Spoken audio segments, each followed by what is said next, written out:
20-25 साल पहले आबूपुर में एक बार आया था मैं, लेकिन आप लोगों का प्यार देख करके मुझे लगता है कि पहले भी मुझे कई बार आना चाहिए था। साथियों, आप सबको बाबा साहब डॉक्टर अम्बेडकर की जयंती की बहुत बहुत बधाई है। बाबा साहब की जयंती हमारे आप सबके लिए कोई अकेले पर्व जैसी चीज नहीं है। इकट्ठा हुए, भाषण दिया, बधाई दी और चले गए। बाबा साहब की जयंती हम इसलिए मनाते हैं कि हम उस दिन एक अहद लेते हैं कि हम, हमारे नेता, हमारे अधिकारी, हमारे कर्मचारी, हमारे सामाजिक कार्यकर्ता, वो जहां भी हैं, शक्ति के गलियारे में हिस्सेदारी का एहसास दिलाएंगे, पे बैक टू फैमिली करेंगे, पे बैक टू सोसाइटी करेंगे, संविधान की रक्षा करेंगे, आरक्षण या हिस्सेदारी की रक्षा करेंगे। साथ ही साथ हम अपने विरोधियों को भी ये स्पष्ट कर देते हैं जब भी हम इकट्ठे होते हैं अम्बेडकर जयंती पर, कि ये देश किसी अंधविश्वास से नहीं चलने वाला, ये देश किसी माफिया से नहीं चलने वाला। ये चलेगा तो भारतीय संविधान से चलेगा। ये देश किसी की दादागिरी से नहीं चलेगा। ये चलेगा तो पंचशील की ताकत से चलेगा और विज्ञान की ताकत से चलेगा। साथियों, बाबा साहब डॉक्टर अम्बेडकर का व्यक्तित्व पूरी दुनिया के अंदर एक ऐसा व्यक्तित्व है जिसकी प्रेरणा एक विद्यार्थी को, एक सामाजिक कार्यकर्ता को, एक नेता को, एक महिला को, एक युवा को, एक बुजुर्ग को, सबको मिलती है।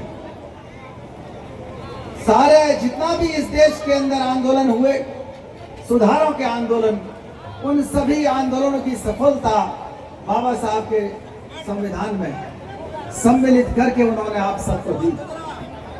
इस देश को अगर खूनी क्रांति से किसी व्यक्ति ने बचाया तो बाबा साहब डॉक्टर अम्बेडकर ने बचाया।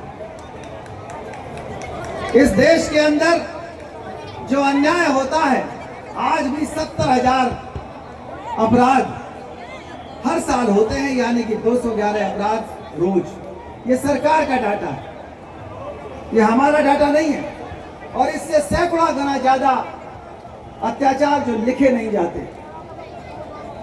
इतने अत्याचारों के बावजूद भी अगर इस देश का हर बहुजन विद्रोह पर उतारू नहीं है, तो इसकी बात है, इसकी वजह है कि बाबा साहब डॉक्टर अम्बेडकर ने हमें बुद्ध का रास्ता दिखाया था, युद्ध का रास्ता नहीं दिखाया।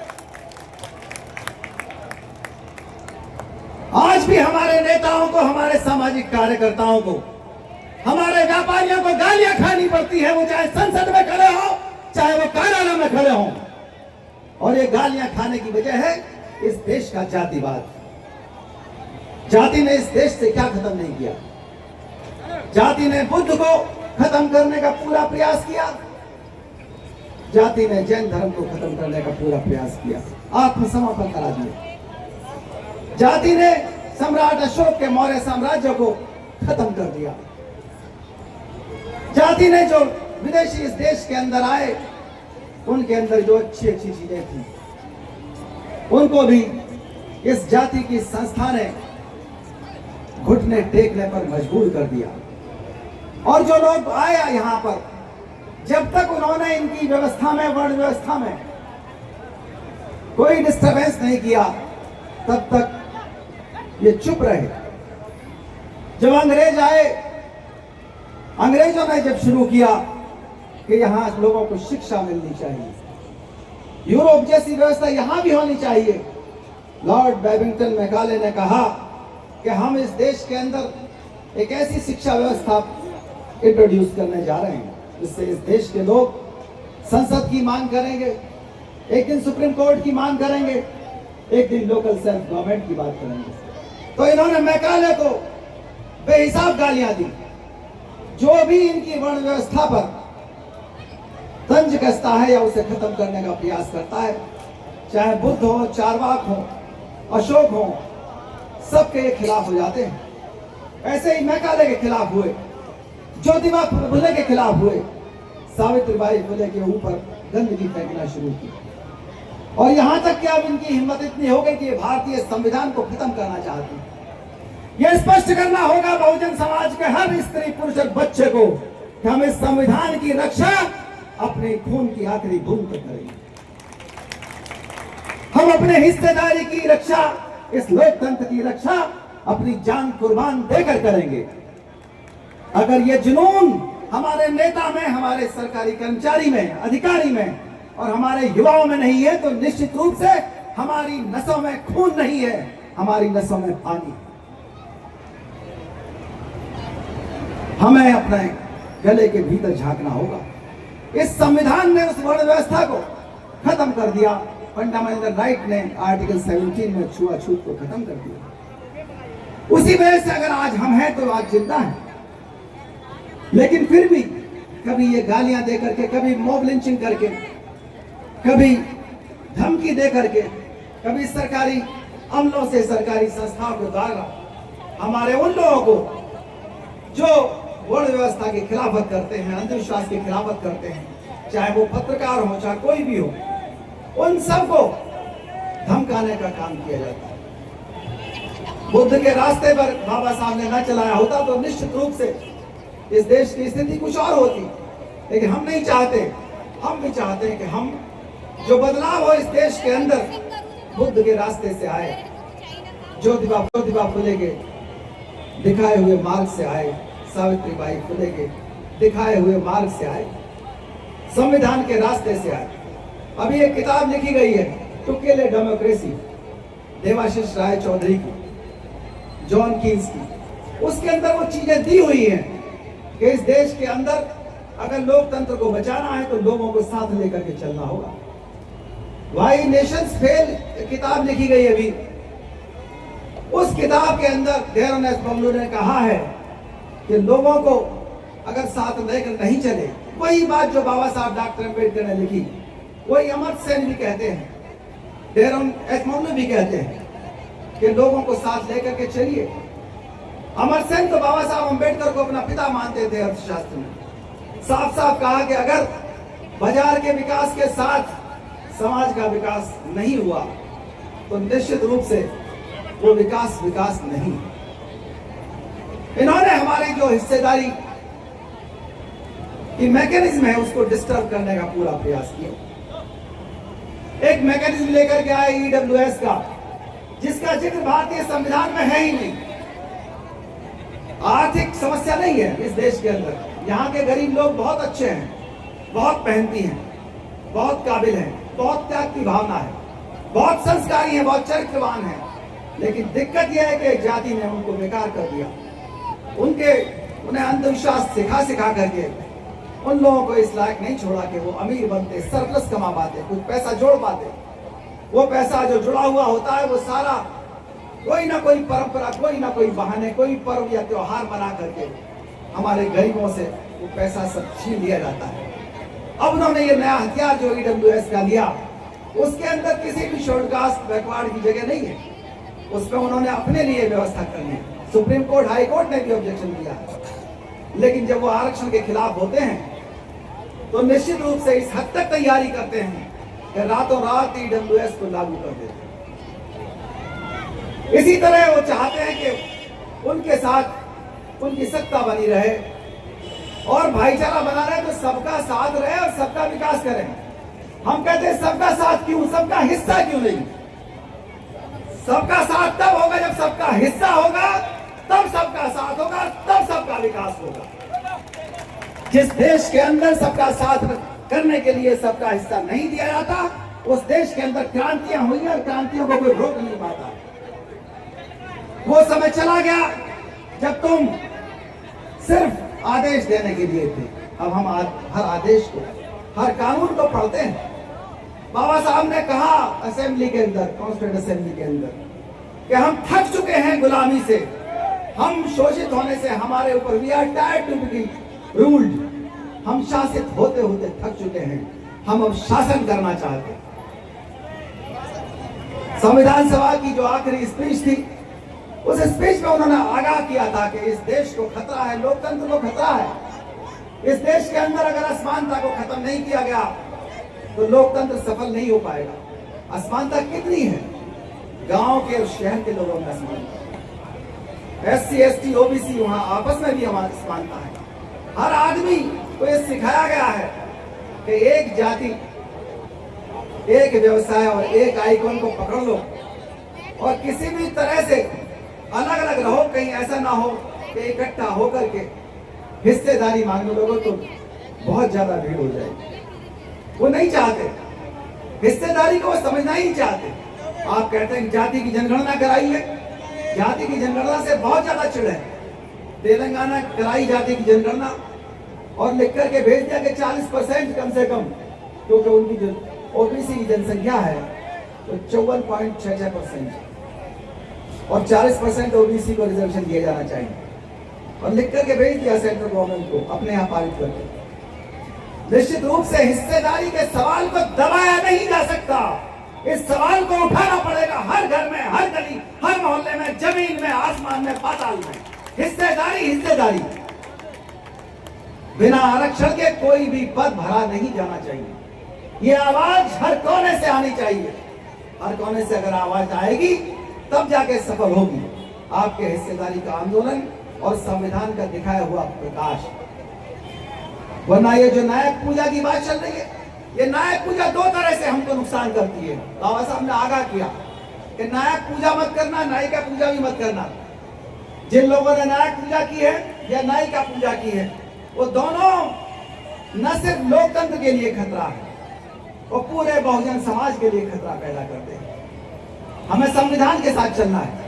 जो हमारी हिस्सेदारी के लिए लड़ाई लड़ेगा वही हमारा नेतृत्व करेगा, चाहे नेता हो, चाहे अधिकारी हो, चाहे कर्मचारी हो। नेतृत्व क्षमता अकेले MLA MP तक नहीं होती। मैं हर अधिकारी और कर्मचारी से भी कहता हूं कि तुम भी नेता हो। जिस कुर्सी पर बैठो उस कुर्सी पर बैठ करके जो आने जाने वाले पीड़ित है उनको एहसास दिला देना कि इस शक्ति के गलियारे में तुम्हारा हिस्सेदारी है। मैं अगर बैठा हूं कप्तान बन के, IG DIG बन के, तो तुम्हारी वजह से बैठा हूं और तुम मेरे दफ्तर में आओगे, रास्ते में रोकोगे, घर पर आओगे, आधी रात को आओगे, तुम्हारा स्वागत होगा, तुम्हारी बात सुनी जाएगी। जब सम्राट अशोक 3000 साल पहले इस देश के हर पीड़ित की बात सुन सकता था, तो आज हमारा सिपाही, हमारा दरोगा, हमारा लेखपाल DMS की बात क्यों नहीं सुन सकता? सुप्रीम कोर्ट के अंदर लाखों मुकदमे पेंडिंग पड़े रहते हैं, लेकिन चिंता किस बात की रहती है? चिंता इस बात की रहती है कि कहीं हिस्सेदारी मांगने के लिए कोई माइनॉरिटी के लोग ना आ जाएं, SC ST के लोग ना आ जाएं, OBC के लोग ना आ जाएं। रातों रात कभी स्टे हो जाता है। और जब निर्णय देते हैं, कोई निर्णय दे रहा है कि मोर के आंसू से मोर के बच्चे पैदा होते हैं, कोई कह रहा है वास्तुशास्त्र को विषय बनाओ, यूनिवर्सिटी के अंदर पढ़ाओ, कोई कह रहा है ज्योतिष शास्त्र को यूनिवर्सिटी के अंदर पढ़ाओ। क्यों कहते हैं? वो इसलिए कहते हैं कहीं ऐसा ना हो कि साइंस मैथमेटिक्स पढ़ के पूरी दुनिया की हर यूनिवर्सिटी साइंस पढ़ा रही है, टेक्नोलॉजी पढ़ा रही है, इंजीनियरिंग पढ़ा रही है, मैथमेटिक्स, इकोनॉमिक्स पढ़ा रही है, लॉ पढ़ा रही है। और आप क्या पढ़ाना चाहते हैं?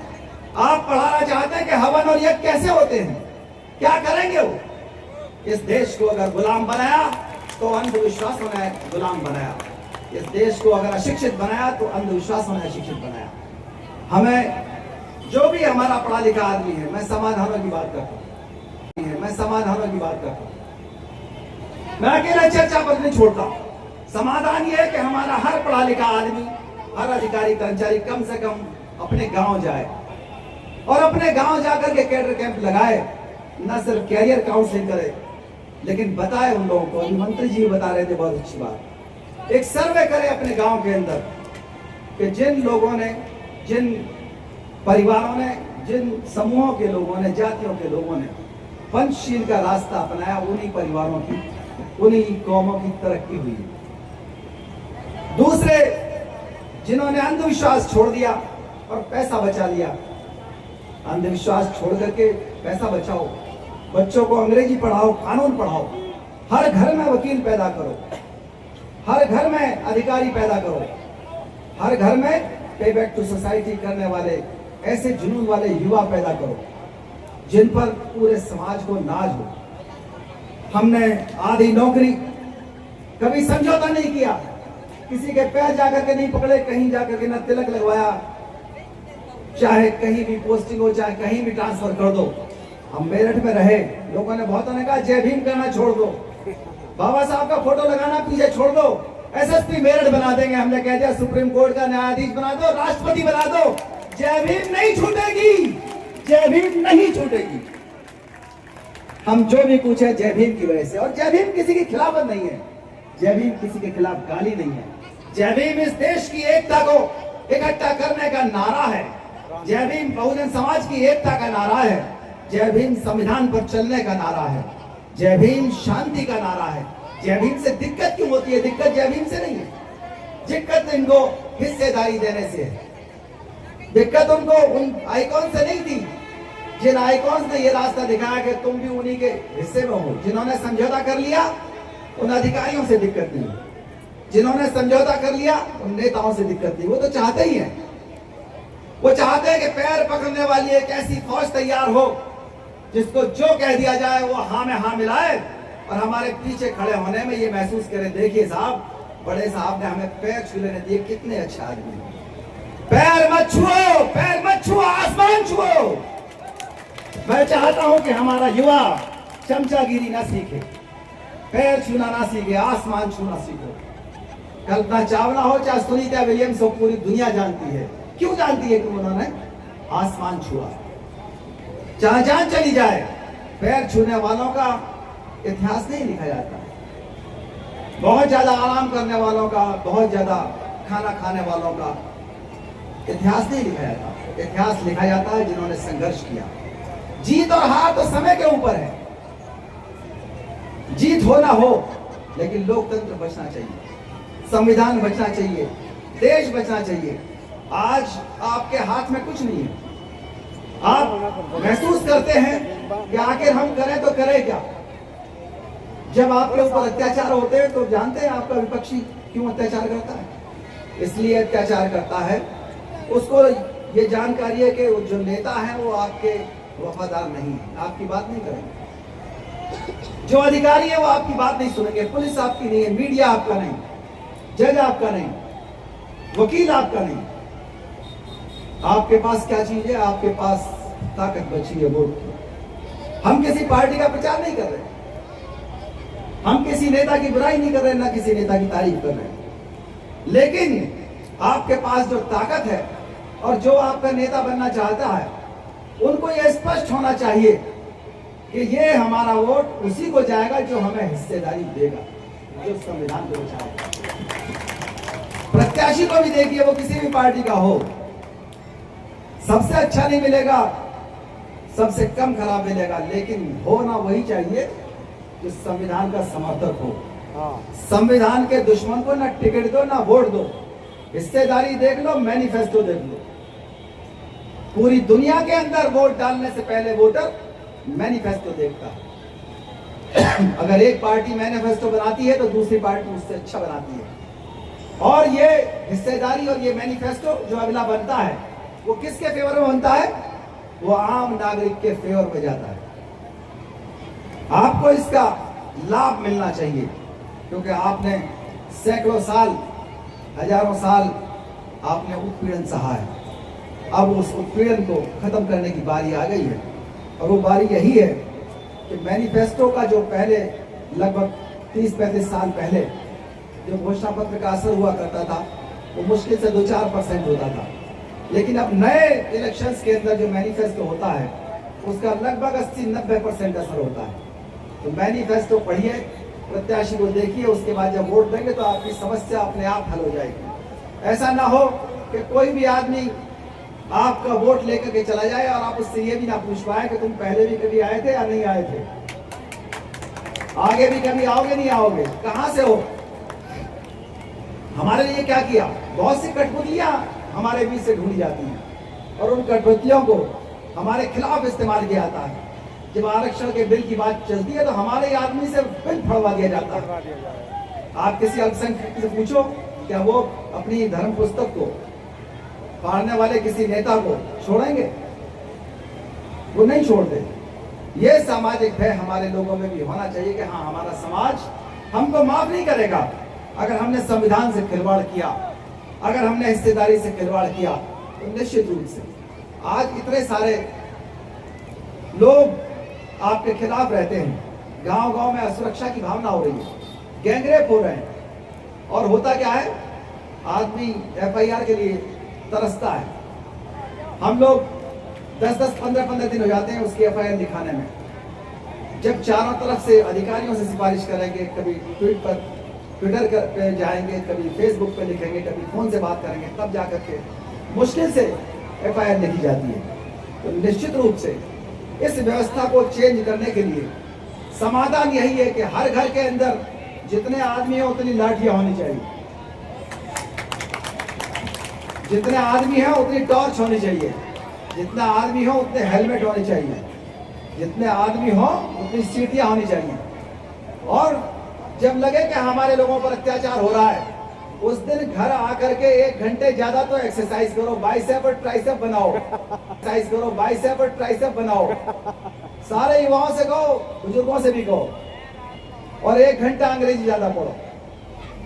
अगर जुनून है कि हाँ, हमको अपनी अगली पीढ़ी पर अत्याचार होते हुए नहीं देखना है, तो आपको अपने वोट का कहाँ जा रहा है, कहाँ पहुंच रहा है, किसको जा रहा है, ऐसा ना हो आपने तो सोच लिया अपने को जा रहा है, पहुंच गया किसी और के पास, विरोधी के पास, और उन्होंने 5 साल आपको तरका दिया और कह दिया कि नहीं, हम तो अम्बेडकर जयंती पर एक दिन चले आएंगे और फिर चले जाएंगे, बाकी तुम लड़ते रहना, पिटते रहना। तो मैं समाधान चाहता हूँ, और समाधान आपके हाथ में है।